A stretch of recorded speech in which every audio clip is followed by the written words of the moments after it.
Hello friends, कैसे हो? आपका मेरे चैनल होम केमिस्ट्री क्लासेस पर स्वागत है। आज बात करने वाले हैं हम लोग classification of organic compound based on functional group. और हम लोग यहाँ पर मेन तो अगर बात किया जाए तो फंक्शनल ग्रुप की बातें करेंगे, उसके साथ ही साथ रेडिकल्स, और उसके बाद जो कि हम लोग होमोलॉगस सीरीज के बारे में बात करने वाले, जिसे सजातीय श्रेणी कहा जाता है। तो चलिए वीडियो को स्टार्ट करते हैं कि आखिर फंक्शनल ग्रुप क्या है। तो सबसे पहले हम लोग अभी तक जो पढ़े हैं, अगर उसकी बात कर ले तो हम लोग क्या पढ़े हैं? फंक्शनल ग्रुप के बजाय उसके पहले जो पढ़े हैं हम लोग क्या पढ़े थे? Organic compounds. और ऑर्गेनिक कंपाउंड्स में किसकी बात की थी हम लोग? जो कि हाइड्रोकार्बन्स। तो देखिए फंक्शनल ग्रुप को स्टार्ट करते हैं इस तरह से। अगर अगर मान लो मैं बात कर लूं यहां पास कोई हाइड्रोकार्बन, इस तरह से अगर लिख दूं हाइड्रोकार्बन, और अगर इस हाइड्रोकार्बन की अगर फार्मूला लिख दूं तो इस तरह से लिख दूं फार्मूला को RH। अगर इस तरह से जो हाइड्रोकार्बन है और इस हाइड्रोकार्बन से मैं एक हाइड्रोजन जो कि बाहर निकाल देता हूं। अब हाइड्रोकार्बन से जब एक हाइड्रोजन बाहर निकाला हूं तो उस कंडीशन में क्या बचा? यहां पास R बचा है, और यही R है जो हाइड्रोजन निकला है, तब जो R है वो क्या बना लिया? जो कि रेडिकल्स बना लिए। अब जो R बचा है और उस R के साथ पर कोई हाइड्रोजन के निकलने से कोई दूसरा एटम आ जाए, या फिर कह दे एक से अधिक एटम आ जाए, या फिर यह कह दे कि कोई एटम के ग्रुप आ जाए। जैसे कि अगर किसी एटम के ग्रुप की बात कर ले, यहां पास हम OH की बातें करते हैं जिसे हाइड्रोक्सिल कहा जाता है, और यहां से अगर हाइड्रोक्सिल ग्रुप इस रेडिकल्स में आ जाता है, तब इसी हाइड्रोक्सिल ग्रुप को जो कि फंक्शनल ग्रुप कहा जाता है। देखेंगे फंक्शनल ग्रुप का मतलब क्या होता है, अभी बातें करेंगे। देखिए यहां पर हाइड्रोक्सिल ग्रुप इस रेडिकल्स में आ गया, तब कंपाउंड ROH जो कि एक नया ऑर्गेनिक कंपाउंड बना लिया है, यहां पर कंपाउंड्स का फॉर्मेशन कर लिए। और इस कंपाउंड के अगर नाम की बात करें तो इस कंपाउंड का नाम क्या है? एल्कोहल है। तो देखिए आखिर फंक्शनल ग्रुप क्या है, यहां पर बात की ना फंक्शनल ग्रुप।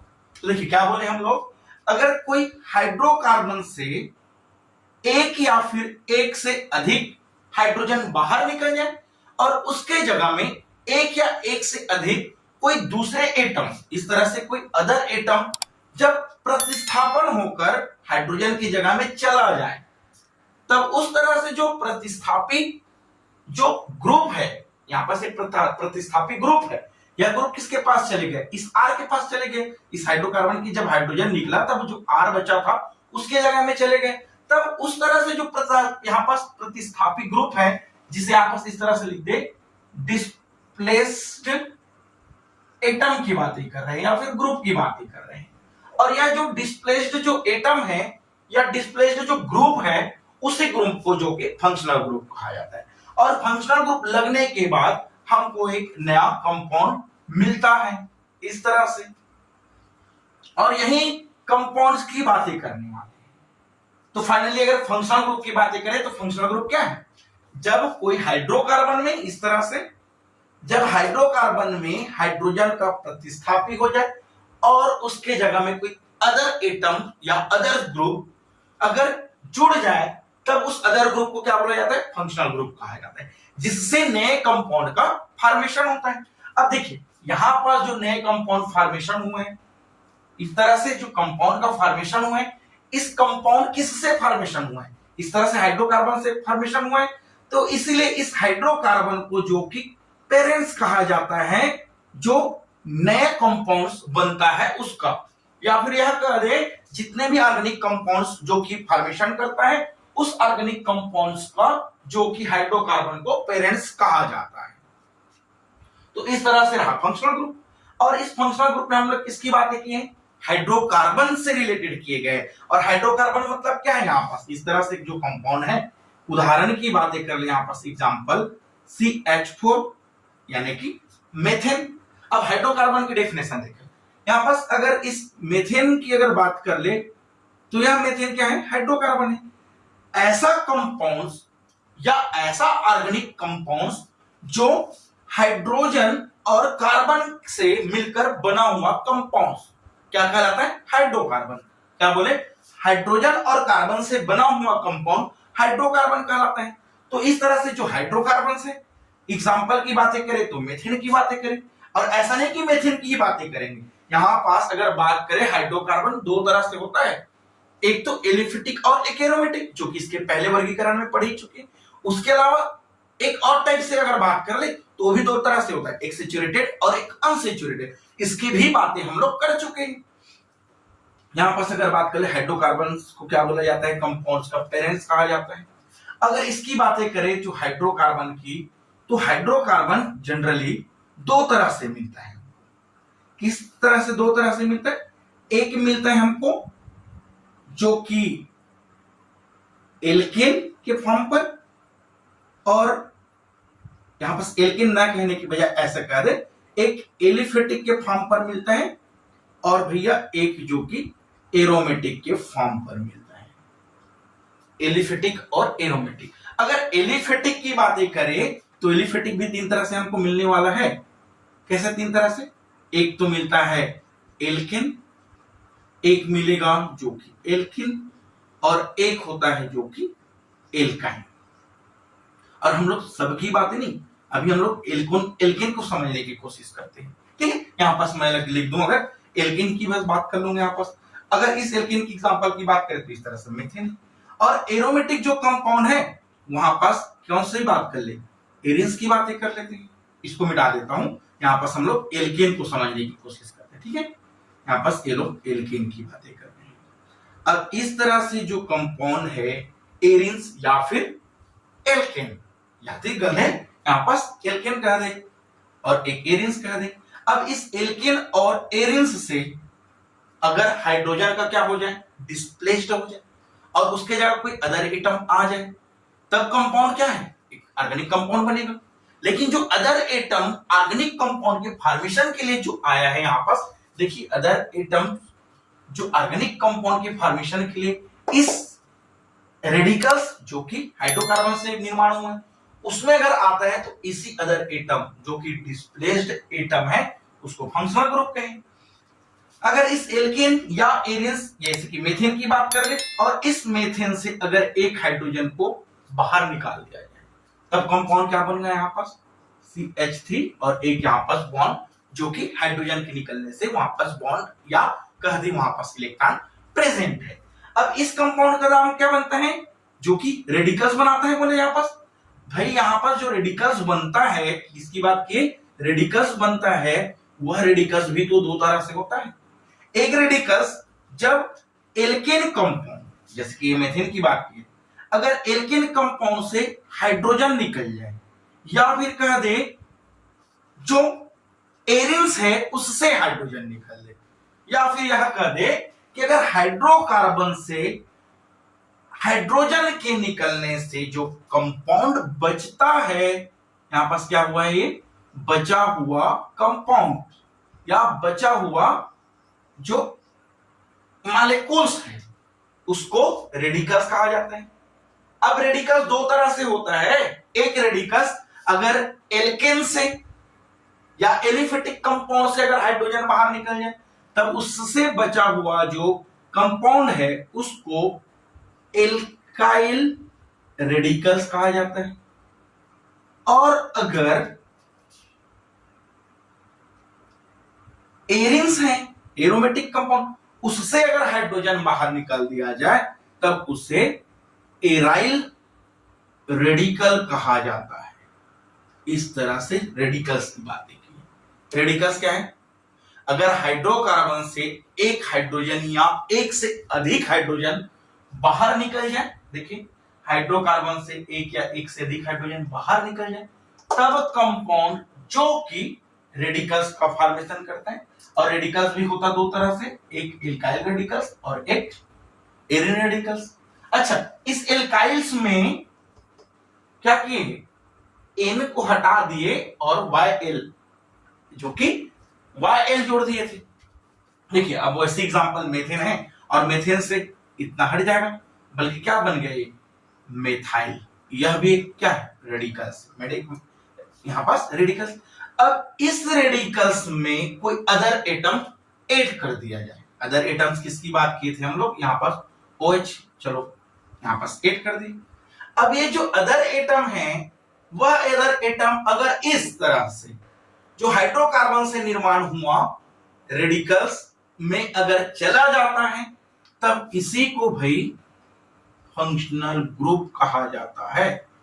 अभी और भी इसी की बातें किए थे, फंक्शनल ग्रुप, ये लो फंक्शनल ग्रुप। और इस तरह से क्या बना यहां पास CH3 और यहां पास OH। अब देखो ये तो फंक्शनल ग्रुप आने से एक कंपाउंड बना, और इस कंपाउंड का नाम क्या है, मेथ है। और उसके साथ साथ OH को क्या बोले थे, कंपाउंड एल्कोहल। ये कंपाउंड क्या बने यहां लिया, मेथेनॉल। इस तरह से मेथेनॉल का फॉर्मेशन कर लिया। अब यहां पास तो हम लोग समझ लिए आखिर हाइड्रोकार्बन्स क्या है। हाइड्रोकार्बन्स जो कि हाइड्रोजन कार्बन का एक कंपाउंड है।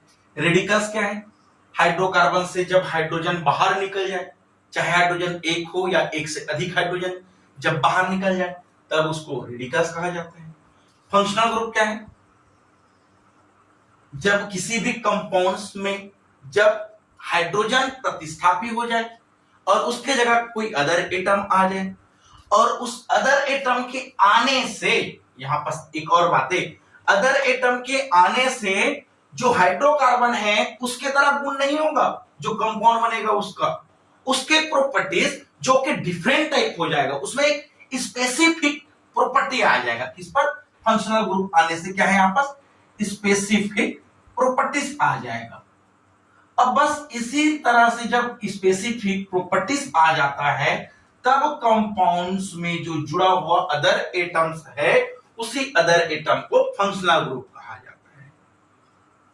तब करता यह है कि जो यहां पास हाइड्रोकार्बन है और यहां पास जो कंपाउंड्स बना है, इनके जो प्रॉपर्टी है डिफरेंट हो जाएगा।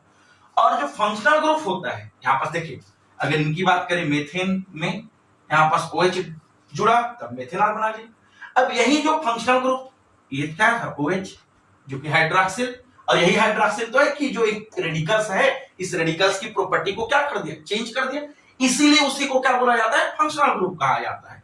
अब क्या करेंगे यहां पास कि यह जो कंपाउंड्स है स्पेसिफिक कैरेक्टर देता है, लेकिन जो फंक्शनल ग्रुप है कौन सी स्पेसिफिक कैरेक्टर देता है, अगर बात कर ले फंक्शनल ग्रुप की, तो कौन सी स्पेसिफिक कैरेक्टर देता है, यहां पास यह जो कि केमिकल प्रॉपर्टी के लिए रिस्पॉन्सिबल होता है, ये लोग केमिकल प्रॉपर्टी।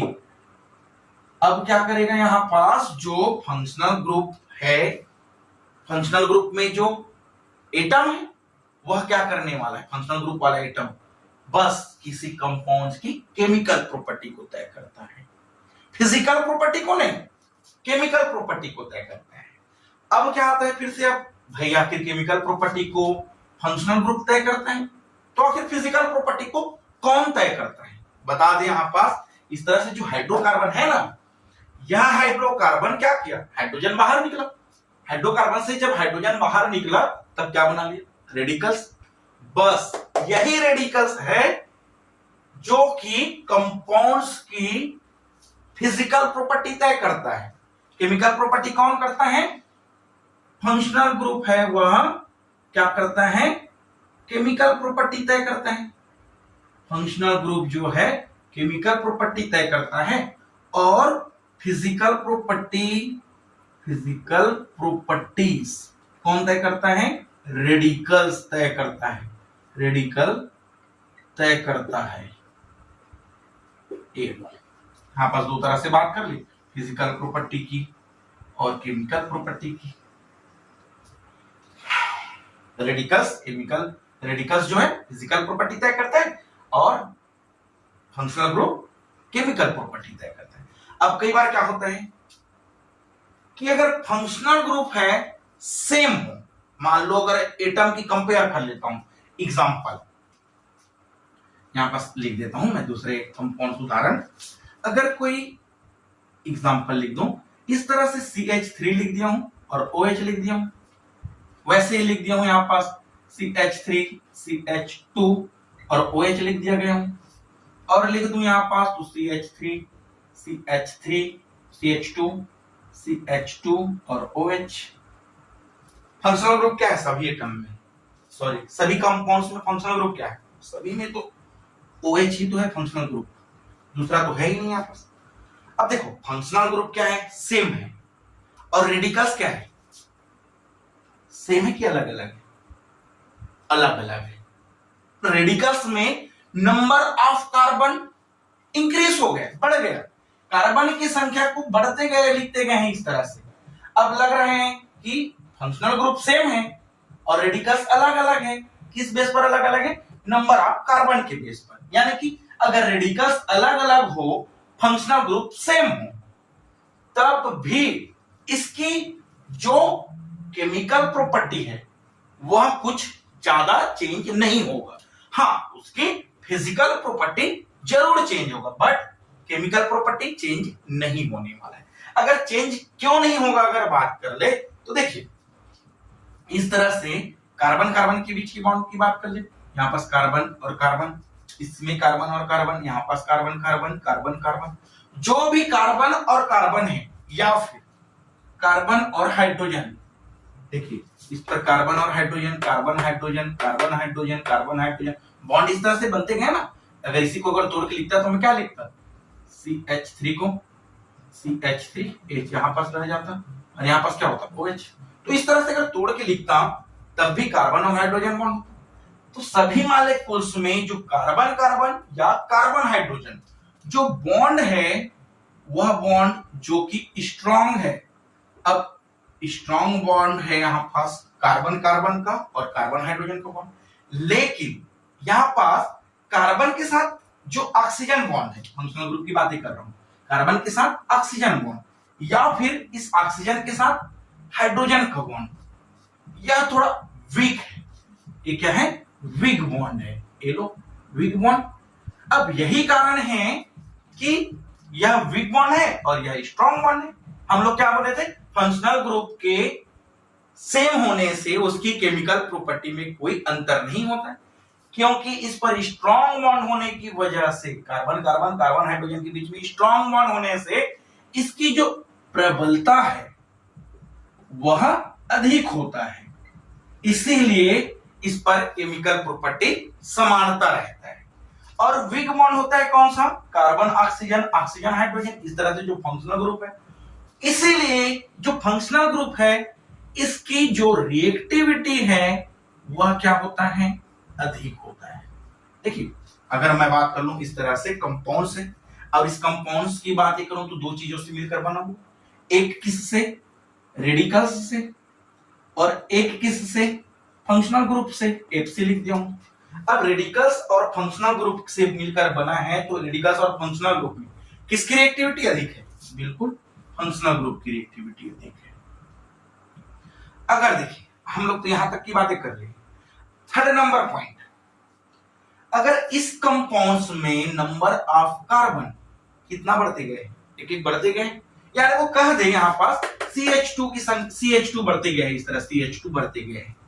अब देखिए जब CH2 जो बढ़ते गया है और यह कंपाउंड में क्या हुआ, OH OH OH सेम है, फंक्शनल ग्रुप सेम हो और नंबर ऑफ कार्बन बढ़ते जाए और इस तरह से एक श्रेणी बना दे, तब इसी श्रेणी को जो कि होमोलॉगस सीरीज कहा जाता है, होमोलॉगस सीरीज। होमोलॉगस सीरीज क्या है, जब फंक्शनल ग्रुप समान हो और जो कार्बन की संख्या असंख्य तक बढ़ते जाए। कितने अंतर आते जाते हैं इस पर, CH2 की अंतर आता है, और CH2 मतलब यहां पर 14 मॉलिक्यूलर वेट की अंतर आते जाता है, मतलब मॉलिक्यूलर वेट को बढ़ते हुए लिखते गए हैं CH2 के अकॉर्डिंग, और फंक्शनल ग्रुप सेम है, तब एक श्रेणी बनाते जाता है, इसी श्रेणी को जो कि होमोलॉगस श्रेणी कहा जाता है। यहां पास हम लोग क्या क्या पढ़ लिए अभी, हाइड्रोकार्बन, हाइड्रोजन और कार्बन से मिला हुआ कंपाउंड हाइड्रोकार्बन, और अगर हाइड्रोकार्बन से एक हाइड्रोजन बाहर निकाल दिया जाए तब बनाता है रेडिकल्स। रेडिकल्स कितने प्रकार के होते हैं, दो तरह से, एक होता है एल्काइल रेडिकल्स, एक इराइल रेडिकल्स। अच्छा रेडिकल्स किसे कहते हैं, जब हाइड्रोकार्बन से एक हाइड्रोजन बाहर निकल जाए और जो बच जाता है उसको रेडिकल्स कहा जाता है। फिर से देखिए, अगर हाइड्रोकार्बन से हाइड्रोजन को एक या एक से अधिक बाहर निकाल दिया जाए और उसके जगह में कोई अदर एटम डाल दिया जाए और वह अदर एटम है वह उस हाइड्रोकार्बन की प्रॉपर्टी को चेंज कर देता है और नए कंपाउंड्स बना देता है, और उस नए कंपाउंड की सारी प्रॉपर्टी अगर अदर एटम पर डिपेंड करता हो तब वह अदर एटम क्या कहलाता है? फंक्शनल ग्रुप कहलाता है। और जो नया कंपाउंड फंक्शनल ग्रुप के जुड़ने से कंपाउंड जो बन जाता है उसे क्या बोला जाता है? Organic compounds. तो इस तरह से नए बने हुए सभी ऑर्गेनिक कंपाउंड्स का पेरेंट्स कौन सा है? हाइड्रोकार्बन। और हाइड्रोकार्बन कितने तरह से होता है? दो तरह से, एक एलिफेटिक और एक एरोमेटिक। एलिफेटिक की बात किए तो एल्केन, एल्किन, एल्काइन की बातें की। एरोमेटिक की बात की तो एरियस की बात करें। अगर इस तरह से एल्केन है और एल्केन एक हाइड्रोजन बाहर निकाल दिया जाए तब रेडिकल्स बनाता है, उस रेडिकल का नाम क्या है? Alkyl radicals. एरिन जो है एक हाइड्रोजन बाहर निकाल के जब एक रेडिकल्स बनाता है उस रेडिकल्स का नाम क्या है? Aryl radicals. तो यहां पर हम लोग किसकी बात कर रहे हैं? अभी अगर बात करें तो पूरे हाइड्रोकार्बन, रेडिकल्स, फंक्शनल ग्रुप और इस तरह से कंपाउंड्स। अच्छा, फंक्शनल ग्रुप की बात किए और रेडिकल्स की बात करें। रेडिकल और फंक्शनल ग्रुप एक साथ जब जुड़ता है तब ऑर्गेनिक कंपाउंड बनाता है। फंक्शनल ग्रुप जो है उस ऑर्गेनिक कंपाउंड्स की केमिकल प्रॉपर्टी तय करता है और जो रेडिकल्स है वह रेडिकल कंपाउंड्स का फिजिकल प्रॉपर्टी को तय करता है। नंबर ऑफ कार्बन बढ़ते जाता है, फंक्शनल ग्रुप सेम रहता है, नंबर ऑफ कार्बन बढ़ते जाता है तब एक श्रेणी बनाता है, उस श्रेणी को होमोलॉगस श्रेणी कहते हैं। और होमोलॉगस श्रेणी में जब फंक्शनल ग्रुप सेम हो और नंबर ऑफ कार्बन बढ़ते जाए तब उसकी केमिकल प्रॉपर्टी में कोई चेंजेस नहीं होने वाला है, क्योंकि उसकी कार्बन कार्बन बॉन्ड और कार्बन हाइड्रोजन बॉन्ड जो कि स्ट्रांग होता है, इसीलिए वो चेंज नहीं करता है। और फंक्शनल ग्रुप और रेडिकल्स की बात कर ले तो रेडिकल्स जो की रिएक्टिविटी कम होता है compare to functional group. Functional group की रिएक्टिविटी क्यों अधिक होता है? क्योंकि उसमें जो फंक्शनल ग्रुप है उस फंक्शनल ग्रुप के पास जो बॉन्ड बनता है वह बॉन्ड वीक बनता है, इसीलिए वो जो कि रिएक्टिविटी अधिक होता है। चलिए हम लोग अगर नेक्स्ट बात कर ले फंक्शनल ग्रुप की टाइप्स की, या फिर कह दे जो अभी कंपाउंड्स पढ़ रहे हैं उस कंपाउंड्स में जो फंक्शनल ग्रुप है उसकी क्लासिफिकेशन की। देखिए, फंक्शनल ग्रुप की क्लासिफिकेशन की अगर बात करें तो फंक्शनल ग्रुप को उसके जो ग्रुप है उस ग्रुप के अकॉर्डिंग कई भागों में बांटा जा सकता है। जैसे कि देखिए, अगर मैं बात कर लूं यहां पास कोई कंपाउंड्स, अगर इस कंपाउंड की बात कर लूं एक्स कंपाउंड, अब इस एक्स कंपाउंड्स को लिखा कैसे जाता है? एक से ही लिखा जाता है। यह क्या है? उसकी स्ट्रक्चर है। और ये क्या? कंपाउंड्स, कंपाउंड्स या फिर इसको बोल दे सिंबल बोल दे। और यहां पास इसके नाम की बात कर लेते हैं। एक्स है, एक्स का नाम क्या है? हेलो है। तब कंपाउंड्स का नेम क्या बनाएगा? Halogen, halogen compound, halogen compound ये नाम है। इस यहाँ पास स्ट्रक्चर है, इसकी बात कर ले तो यह जो कि फंक्शनल ग्रुप है, फंक्शनल ग्रुप, फंक्शनल ग्रुप एक सा रहा तो हेलोजन कंपाउंड्स। अगर वैसे अगर बात कर लो फंक्शनल ग्रुप OH है, अगर इसकी स्ट्रक्चर की बातें करूं तो क्या है? OH। और इस OH को क्या बोला जाता है? हाइड्रोक्सिल कहा जाता है। देखिए क्लासिफिकेशन कर रहे हैं अभी हम लोग, हाइड्रोक्सिल कहा जाता है। तब जो कंपाउंड बनेगा उसको क्या कहेंगे हम लोग? एल्कोहल कहा जाएगा। एग्जांपल की भी बात कर लेंगे आपस, जैसे कि हेलोजन कंपाउंड की बात करूं तो RH, एल्कोहल की बात करूं तो ROH, और एग्जांपल की बात कर लूं तो इस तरह से एथेनॉल, मेथेनॉल लिख सकते हैं। वैसे ही अगर बात कर ले यहाँ पास एक और फंक्शनल ग्रुप है इस तरह से C+O और H, इसकी स्ट्रक्चर यही है। यहाँ पास इसको ऐसे लिख दे CHO, अगर इसकी स्ट्रक्चर की बात कर लूं तो structure C double bond O और H लिखा जाता है। इसका अगर नाम की बात करूं तो इसका नाम जो कि एल्डिहाइडिक है, तब कंपाउंड्स का नाम क्या रह जाएगा यहाँ पास, एल्डिहाइड है यहाँ पास, एक एल्डिहाइड। अगर एग्जांपल की बात कर ले यहाँ पास तो इस तरह से CH3 C double bond O OH acetic acid, यहाँ क्या है, सॉरी एल्डिहाइड की बात कर ले तो यहाँ पास CH3 C double O H एसिटिल्डिहाइड। वैसे ही अगर बात कर लूं यहाँ पास, अगर COR की बात कर लूं, इसकी स्ट्रक्चर क्या है, C डबल बॉन्ड O और यहाँ पास R, और ये क्या है, कंपाउंड कीटोनिक है, और कीटोनिक का फंक्शनल ग्रुप क्या रह जाता है, कीटोन है। कीटोन की भी नाम की बात कर ले यहाँ पास। अगर वैसे ही अगर और कंपाउंड्स की बात कर लूं, C डबल OH, अगर इसकी स्ट्रक्चर की बात करूं तो C डबल बॉन्ड O और OH, तो इसकी नाम क्या है, जो कि कार्बोक्सिल है, और कार्बोक्सिल की फंक्शनल ग्रुप का जो कंपाउंड नेम है क्या है, कार्बोक्सिलिक एसिड है। इस तरह से कार्बोक्सिलिक एसिड, कार्बोक्सिलिक एसिड की example CH3 C double OH acetic acid, carboxylic acid ही तो है एसिटिक एसिड। वैसे अगर बात करूं यहाँ पास NH2, और NH2 को कैसे लिखूं, NHH, अच्छा इसका क्या नाम है, इनका नाम एमाइन है फंक्शनल ग्रुप, तो इस पर क्या है फंक्शनल ग्रुप का नाम एमिनो है, एमिनो एसिड वाला कंपाउंड्स की बातें कर लेंगे यहाँ पर। अगर वैसी ही बात कर लूं NO2 की, नाइट्रो, तो NO2 किस तरह से, इस तरह से NO2 है, तो यहाँ पास कंपाउंड का नाम क्या है, नाइट्रो, और यहाँ पास फंक्शनल ग्रुप का नाम और कंपाउंड का नाम दोनों क्या है, नाइट्रो कंपाउंड्स, इस तरह से नाइट्रो कंपाउंड्स।